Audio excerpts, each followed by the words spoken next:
Welcome to the Tech Quarterback Show. I'm Brent Chapman, your host, and this is the show that gives you a front row seat inside the huddle with the people driving innovation, building teams, and keeping your business moving forward.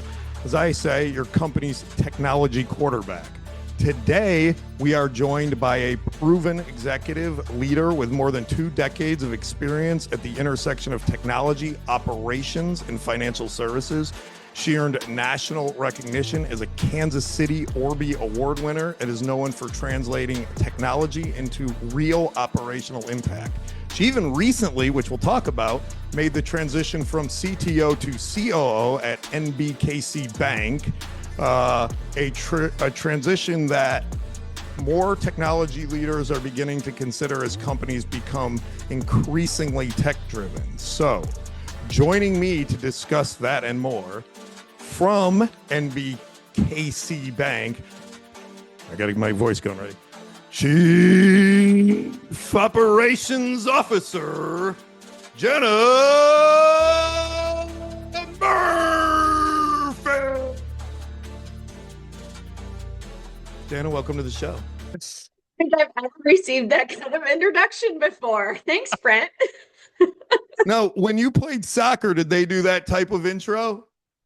No, in high school, I played varsity soccer, and the only thing that they would, say on, and they would say, number 25, entering on the field, Jana Heimsoth. That was my maiden name. That was it. Yeah. And it was in a monotone voice, and then they usually butchered how they said my name. It's only in basketball that they give them the... Yeah. So I never got that hype. So, yeah. But, and I got to tell you, Merfen is you can really get the that's a I know. And then it has a really good nickname. So I have 3 kids, 2 sons and a daughter, and all their friends' nickname, like they call him Murph.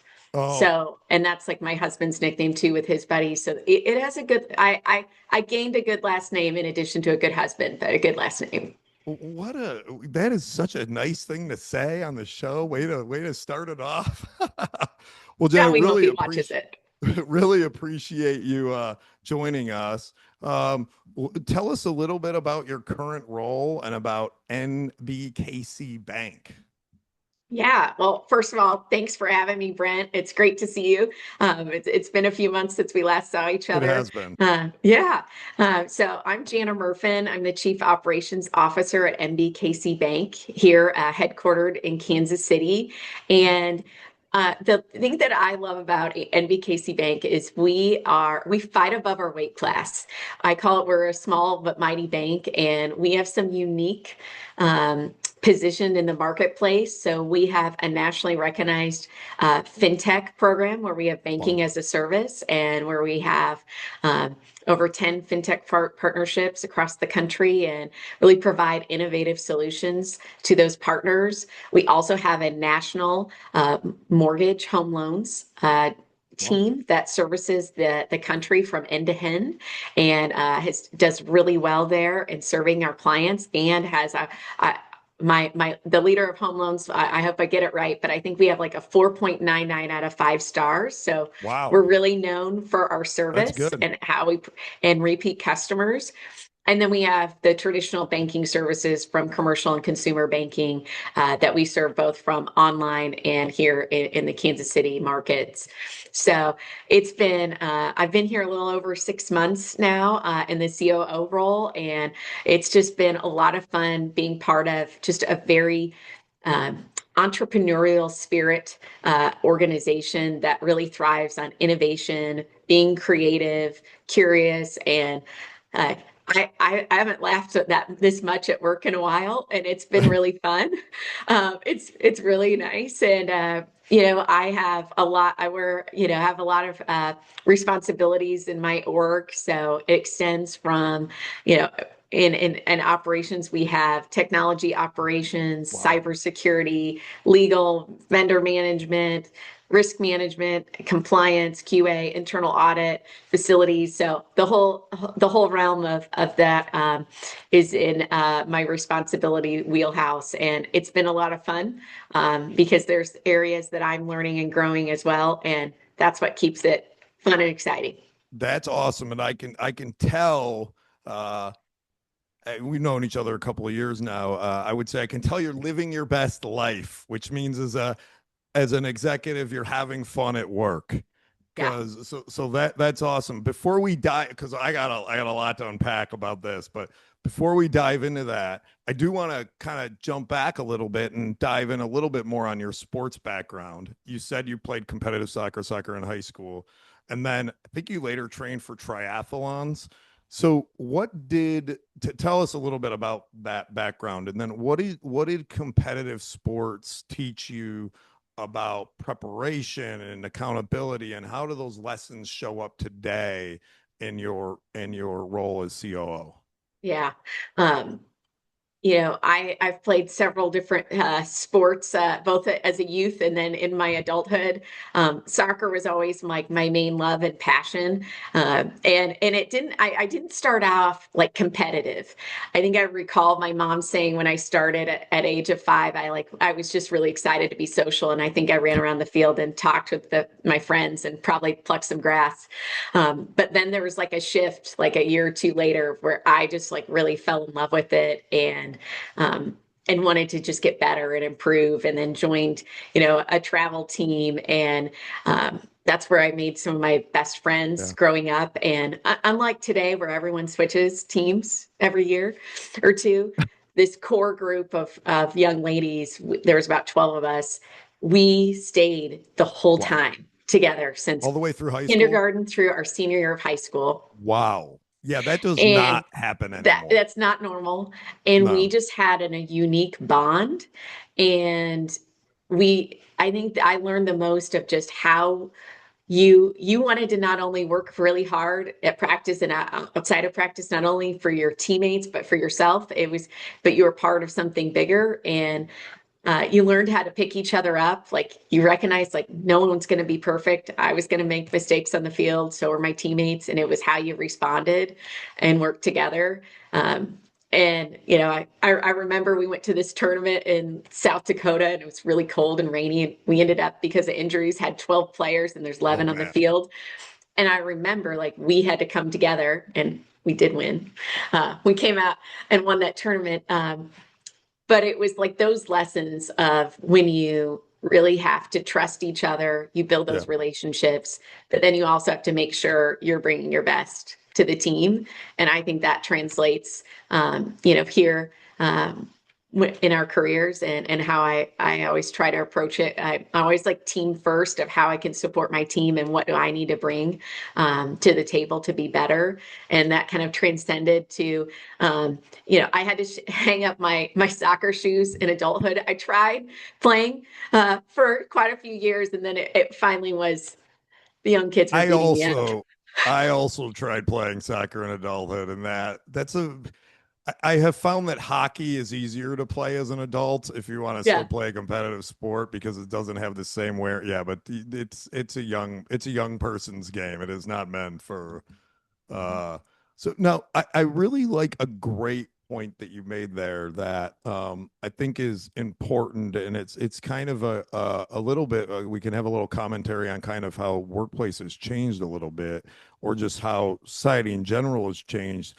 You said, you guys were together for that long period of time, and obviously performed well together, and the trust and the working together. And I think that what we see in work environments is the same sort of correlation, right? That when Hmm. we have teams that really it's like and you've had this and I've had this, where our culture is like a family, right? Yeah. And they've been there, and they come in, or they've been there a while, or they really integrate themselves, and it feels good to be successful. You feel good when that team does a great job. You feel good Hmm. when you do a great job, and the team works together. And I think that's an important piece of what you pointed out, is that when you kind of have that long-standing sort of camaraderie, you build trust, you start that working relationship, you work together, and that applies. And we have a lot of, I feel like today we have a lot more of, you know, kind of switching jobs and that type of stuff, right? More frequently than in the past. Although Well, I I will think, argue, I think that's slowing down a little bit right now. yeah, But I think that, and I can, speak for myself. Like, I think people want to feel like someone cares about them, and they feel valued, and they feel yeah, heard. And I think that that's a foundational element for a successful team and successful relationships, inside and outside of work. And I think that it's just building that and showing your teams that you care. You know that I hear phrase, team play. Jana? You know that phrase? It's not personal, it's just business.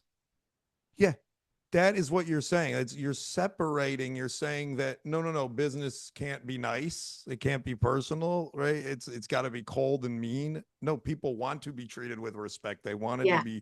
They They want want to, to be treated. yeah. Yeah. I So want to hear about people's families yeah, and how they're doing. And, or maybe, we all have, real lives, and, sometimes things are going really well and sometimes there's hard times, and it's just making sure someone knows and is caring about you, and, you pick each other up. And sometimes too, it's like there might be another team that they have a really demanding deadline. So it's like, how can we pitch in and yeah, help?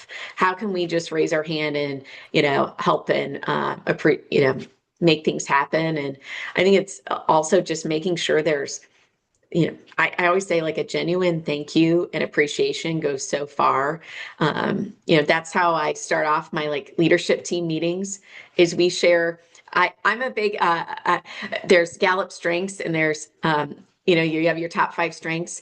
yeah, One of my top five is positivity, because yeah. I want to focus on the positive. And, we start off with like personal and professional best. So everyone can share Oh, that's positives on awesome. how they're doing, at each meeting. And I love hearing about it. And it might be like, oh, I crushed it and solved a problem here at work, or gosh, my kid hit the winning shot at That's basketball, or awesome. hey, I cleaned out all my closets this past weekend, whatever it is, you know, and That I love that's one hearing I get about it. yelled at about. I'm not winning on that one, Janet. Yeah, see, if you lived in the tundra like Kansas City, you would have time for that. Um, but then I also ask like team gratitudes, and I always ask my team to like, where's the gratitudes? Like who went above and beyond to help you, this past week, whether it's inside or outside of our team.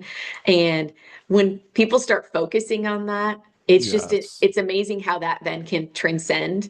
It's like, wow, they really helped me out on that. Oh, how can I help someone else? And exactly. it Because just it's easy to it go gains through the momentum. day kind of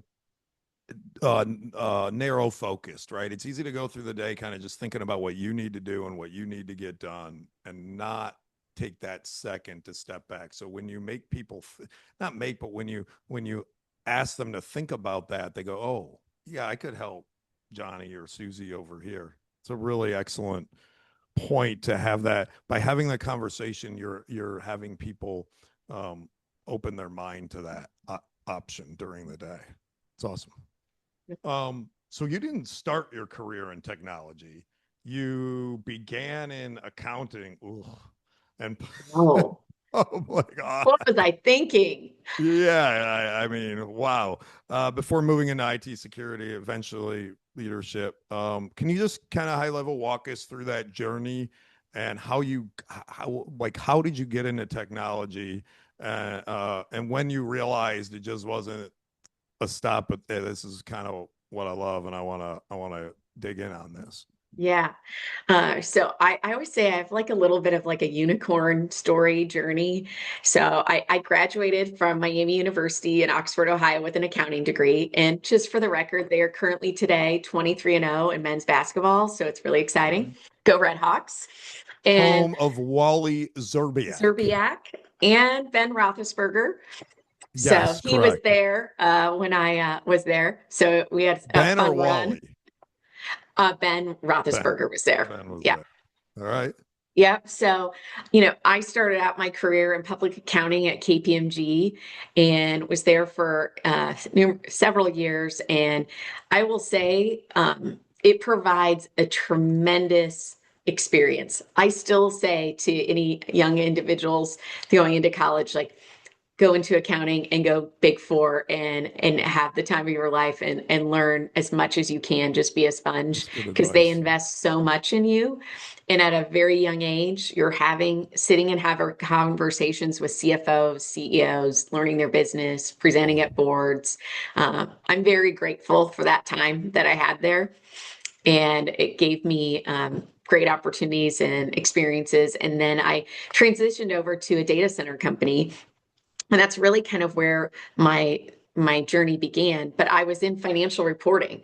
I was, you know, working and So supporting the you financials. went to the data center company to do finance essentially. Financials. Yeah, Yeah. okay. Gotcha. But then to understand it, I kept asking questions. And that's how I learned is I asked questions. That's awesome. And then we were going to go public. I And so hope people then listening are taking notes. You are giving a lot of secrets here of how to be successful. This is great advice. I really appreciate it. Keep going.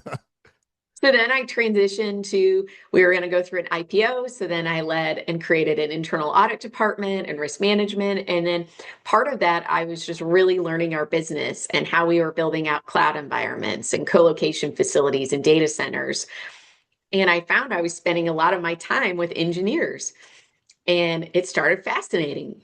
It started to fascinate me of like, oh, okay. And so then I would just, and I was grateful I had an opportunity to work with quite a few men and women that were really patient with me when I would ask all these questions and be like, okay, explain how you're setting up the firewall. Okay, how are you doing this? And so then I was learning on the go. And then I just started raising my hand for opportunities on initiatives and projects so that I could learn more. And I just kind of had a light bulb in my head of like, hey, I think I really want to continue this. And so then I just kept learning and asking Wow. questions and then being open to, I mean, there were some projects that I took on that I was like, in my mind, I'm like, I don't know Oh, anything about this right I now. know I'm that going to really feeling. have to learn here and then build the trust with all the people around me. But those were like the best moments. And then I was able to then lead several technology teams, cybersecurity, gain that experience, and then that opened the door to my first CIO role, and then continued that journey Yeah. of just learning and growing with my team and getting the opportunity to be in both the CIO CTO role. In every step of the way, it has always come back to that foundational elements of I understand our financials. I can sit and have a conversation Yeah. with our CFO It's a because big of that thing. background in KPMG, because of the audit, the risk management, business continuity, all of those kind of blended together that gave me that experience to then transition into the COO role. So it's I've just focused on just getting out of that comfort zone just a little bit and just being open to learning something new. Well, you set up nicely for the next question, which is about the transition then from CIO CTO into an operations position. What enabled that transition for you? And I think that's a path that a lot of CIO CTOs are starting to look at. And what advice would you give to an executive technology leader that wanted to pursue a similar path? Yeah, that's a great question.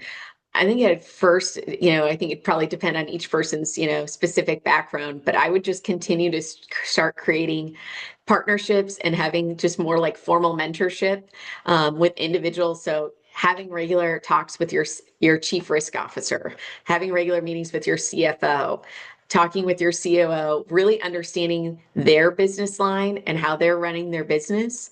Um, you know, really get to understand kind of where their challenges are, where their growth opportunities are with their, teams. I think that's really important. One of my best pieces of advice I ever received was from a gentleman that was actually my one of like our strategic partners, a consultant, and he sat me down and he's like, "Who's mentoring you?" And at Good that question. time, I was young, I was in my 20s, and I just looked at him. I'm like, Nobody. no one. And he's like, well, you need to work on that. Yeah. And he was truly then my first mentor. That's And awesome. then he helped guide me. And he's like, you need your own personal board of directors. And I was like, what does this mean? What does And this mean?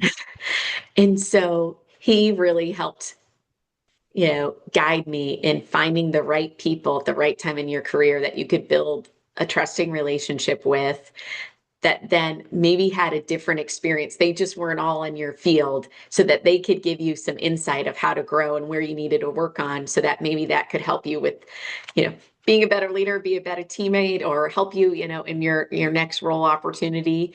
And so that's just something I've been really intentional about, of having men and women and at different stages of their career.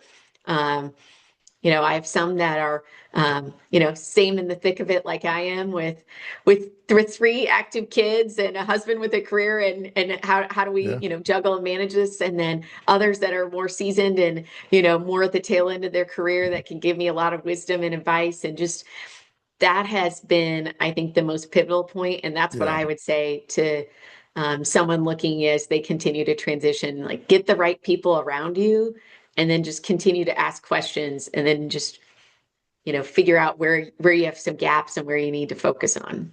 And I think that like I've been blessed too with some of these organizations, like how we met through uh, the Orbeez, and CIO Dallas and CI, Mhm. the different organizations that Inspire has. Is, we meet peers, some at our same sort of life level, some that are kind of more at the tail end, some maybe more in the beginning.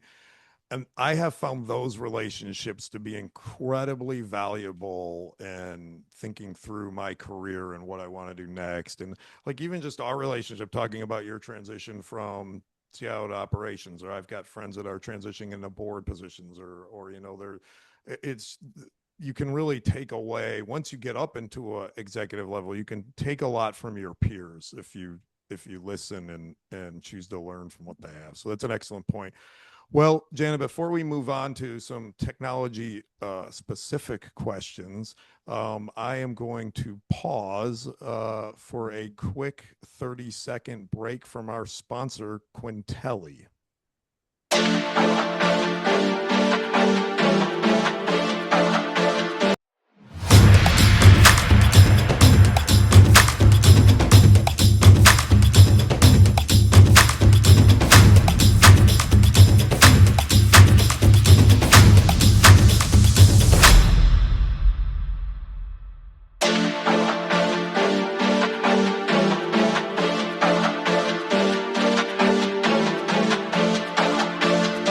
Welcome back to the show. If you're just joining us, we just spent the first half of the show talking with Jana Merfen, the Chief Operating Officer at NBKC Bank. I don't know why I have such a hard time saying that, Jana. It's four letters and I've been screwing it up the entire time. She's been talking to us about her technology background, her sports background. She played competitive soccer, and her transition into technology and then into operations. So we're going to jump in a little bit deeper on technology and operations, because I find that to be just a great topic that people are interested in listening to. So, Jana, thanks again for being on the show. My first question for you is, you've led both technology and operations, and more organizations are realizing that they can't operate, these two things don't really operate as separate functions. They're kind of integrated. So, in your view, where do technology and operations most directly overlap, and what breaks when those two functions aren't aligned? That's a great question. You know, one of the things that I think is important, whether it's technology and operations or it's finance and marketing Yeah. or whatever the team may be, is just making sure that everyone's on the same boat, rowing in the same direction. And I know that sounds like really probably a little cheesy and simple, No. but it's just amazing to me if you don't level set with everyone and make sure that we have the strategic vision set and established, how that impacts all of the teams and what each team is going to focus on and the true priority. It's amazing how it can get out of whack really fast. And I've seen that happen. And I think that there's a Harvard Business Journal that I've read, and I don't quote me about on when it was published, but I do know it's people have to hear something 7 times before they remember it. So it's really focusing on that communication and clear aligned vision amongst all the teams to make sure that you are not having any of those, challenges or, those battles, and making sure that everyone knows what they're needing to do, what the priority is, and how they're going to collaborate and communicate together. I just find that like the top issue that you normally run into, everyone wants to do a great job. Everyone wants what's best for the company. It's normally then a breakdown of communication. Either it wasn't communicated, or wasn't communicated on time or timely or ineffective or not enough data or, or in the right manner or intent. Yeah. And it's just making sure that you level set that, because usually if you have good communication, you can get through anything and you can And I think deliver. it drives faster decisions. Wouldn't you agree? Yeah. And clear ownership. Is that true as well? Oh yeah. Yeah. I agree. That's awesome. Yeah, thank you for diving into that. When you're accountable for outcomes, not just platforms, uh, I think that how we do things as a leader can sometimes change. Suddenly it's about risk and vendors and controls and service delivery and customer experience and all these things. What are the key operating competencies a technology leader has to build to truly run operations well? And what rhythms, metrics, forms, governance, etc., keep tech and ops moving as one team? Yeah. Well, that is an excellent question. And the first thing like that just pops into my mind is a story I had early in my career. And I was leading this initiative, but we had to get some technology in really fast because there was a client contract on the line, and we were going to risk losing like over $20 million if we didn't get these things in a Wow. certain amount of time. And it was kind of intense, right? And we're on this call and we're talking about everything we need to do and the scrum board and what we needed to do in this sprint. And finally there was an engineer that raised his hand, and he's like, why are we doing this? Like, why is this important? And it took me, I was like, what? Like, how does he not know this? Like, and I realized we hadn't done enough articulation of the why behind the initiative and why it was important and why there was a rush. Um, and so we backed up and we spent a lot of time as a team and we talked about it. What was the issue, why it was important, and like why we had kind of these pressing deadlines and what we needed to build.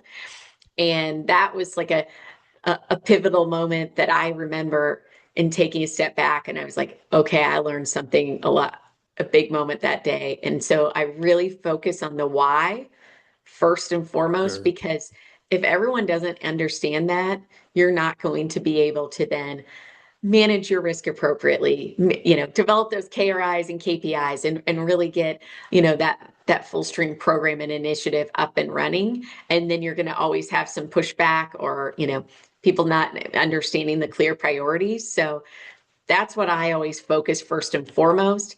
And then you can deliver on more of, okay, what's the strategic outcomes and goals we want to deliver? What are those KRIs, KPIs we want to deliver? I think also one of the things that I've focused on over the years in building out business cases is that what's the true ROI? Like the true Yes. answer to any initiative is, how do we define success? If we implement, a certain solution, how do we know 12 months from now it's successful or not? How do we know 3 years from now?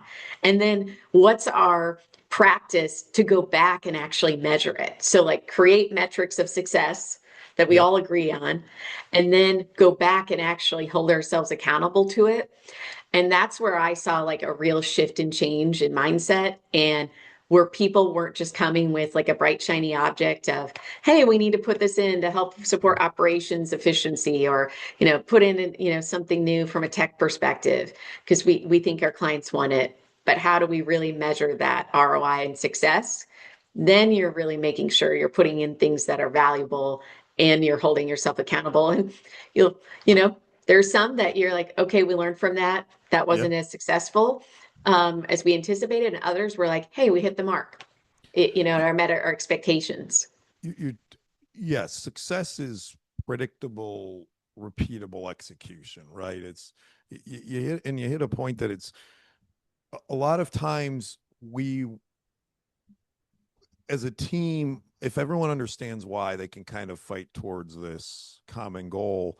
And just recently, and what I think is important about this is what you're saying isn't just about at the workplace environment, right? These things apply at home. They apply on the sports field.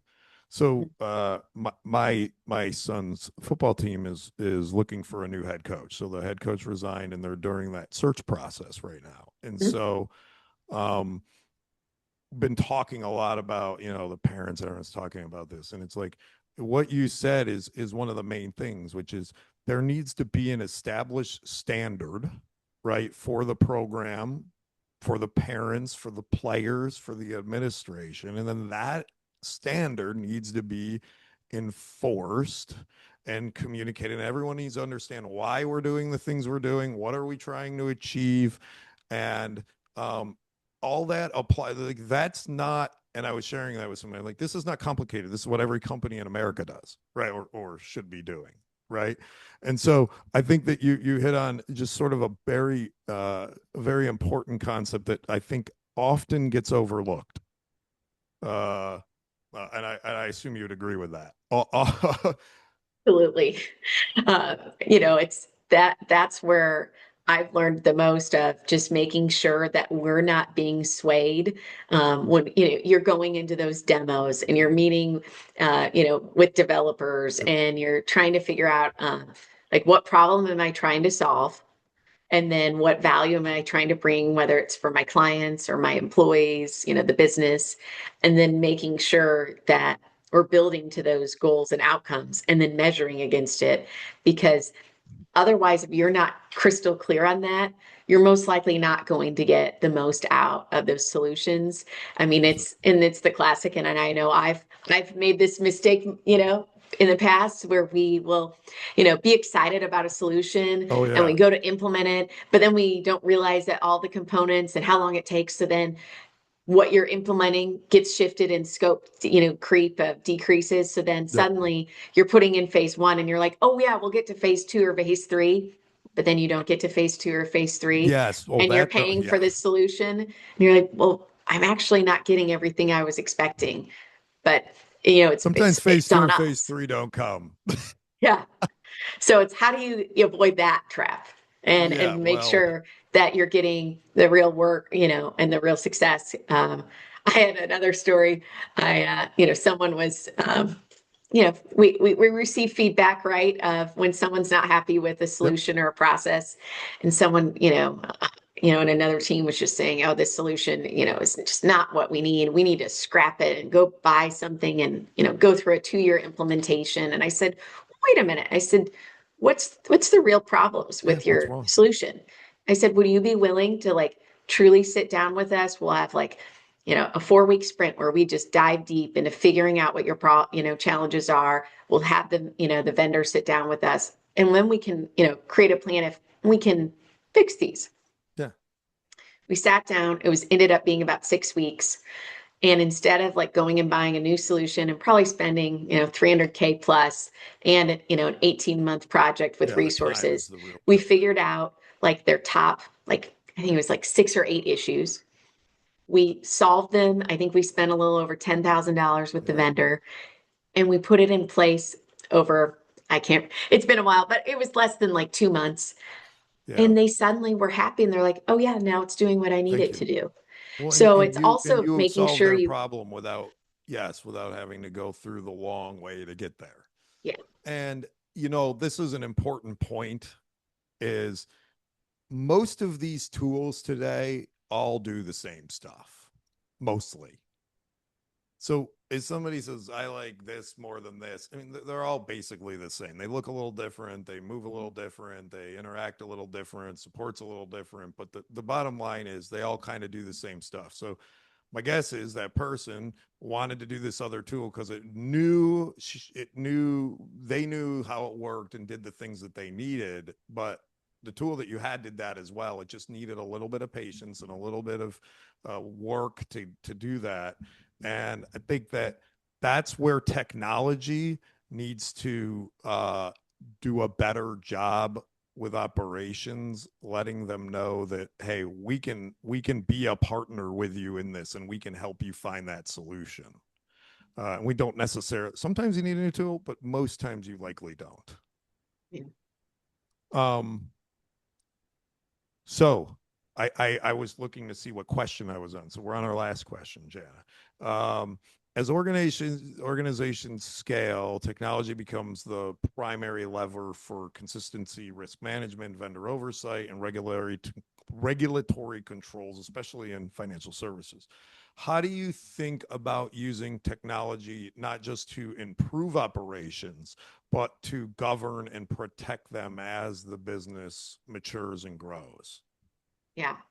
Um, I think so. I think in a couple different ways. And I look at this, it's kind of like on a maturity scale, because we're always learning and growing, right? And maturing Yep. as any organization.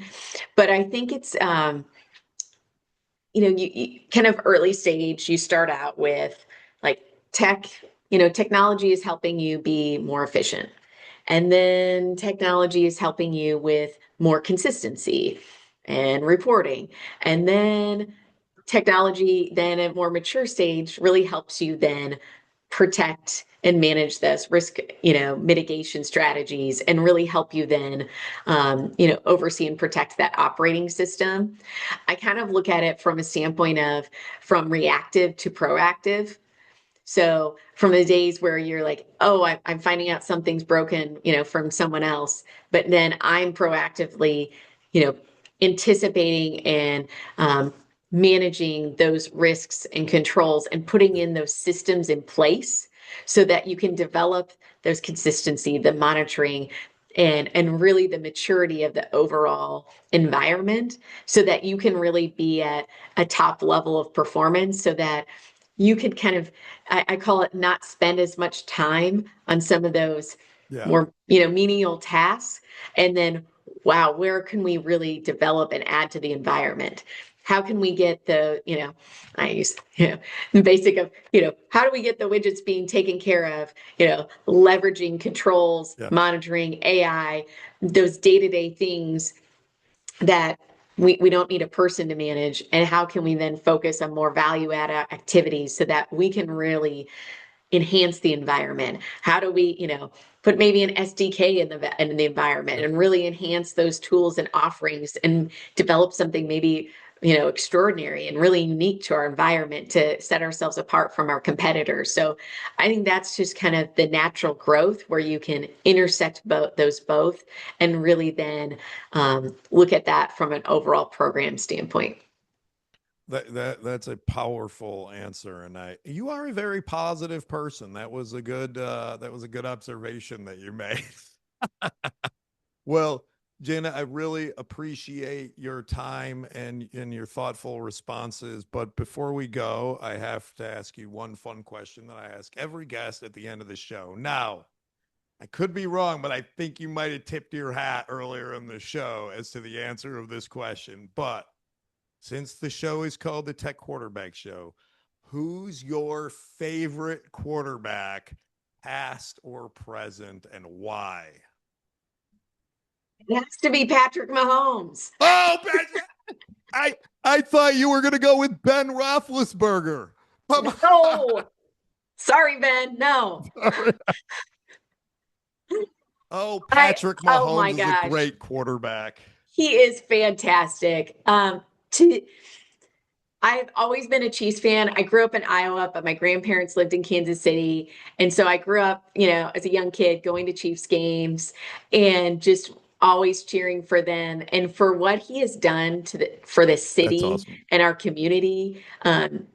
It is just beyond sports. Like I really appreciate how he handles himself, Yep.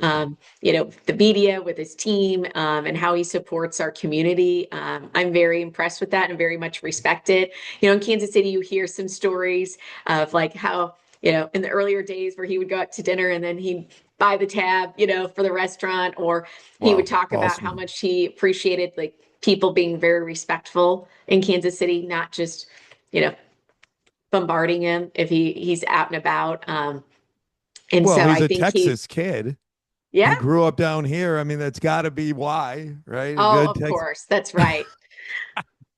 Texas So, bred, Jana, when we first met, I think it was you that were telling me you wouldn't be surprised if the stadium ended up in Kansas. Now, That is correct. Totally predicted that. I should have you put money on did it in predict it. Vegas. Gosh, what was I thinking? You did. It is now. Is it? Are they It going is to build it in officially Kansas? Right? announced that they are moving to Kansas City, Kansas, and I Wow. am beyond thrilled. It's going to be amazing. I can't wait to see the stadium. And a little selfishly, it's like 20 minutes from our house. And then the That's headquarters awesome, and by the way. training facilities are being built 5 minutes from my house in Olathe. So we are thrilled. Oh, we met at the Star, right, in Dallas, which is where the Cowboys Yes. practice facilities are. So Yes. my house is like 2 miles from there. So it's the same. It is.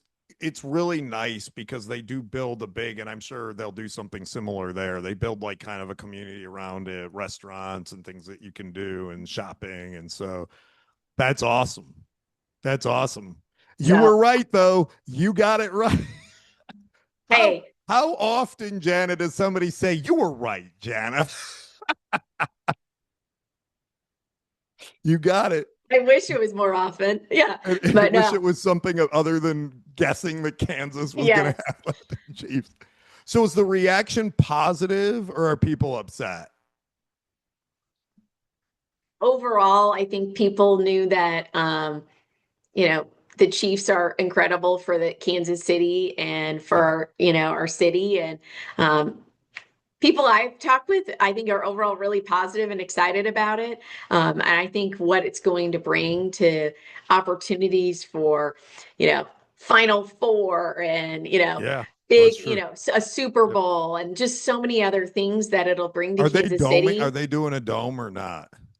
Oh, I don't know. I'm Yeah, just I don't. saying, I That'll be assume that interesting they to will build see. it in a fashion. I have no idea. Yeah, that'll be I funny. assume they will build it in a fashion that there will be tremendous opportunity Yeah. for KC. So, Yeah, that's awesome. yeah. So we didn't end the season like we wanted to, but we're excited for it. Well, We'll make a Jen, as you can comeback. see by all these Bills helmets behind me, you know that it ended well. Your season ended the way I wanted it to. Mine did not again. But I can't keep saying that the refs cheat for the Chiefs because now I've learned the refs cheat for everybody but the Bills. That seems to be the baseline. I'm a sword loser, Jana, a big sword loser. Well, Jana, thank you so much for joining us today and sharing your journey, competitive athletics to technology leadership, and ultimately into the COO seat. Your insights on the intersection of technology and operations and building resilient teams and leading with discipline and purpose were awesome, and I'm sure our listeners will be excited to listen to that. I know they'll take away practical lessons and a clearer picture of what modern leadership really looks like in today's organizations. And to our audience, thank you as always for tuning in, and be sure to subscribe and share your feedback and join us next time. Until then, I'm Brent Chapman, and this has been the Tech Quarterback Show. Thank you. Peace.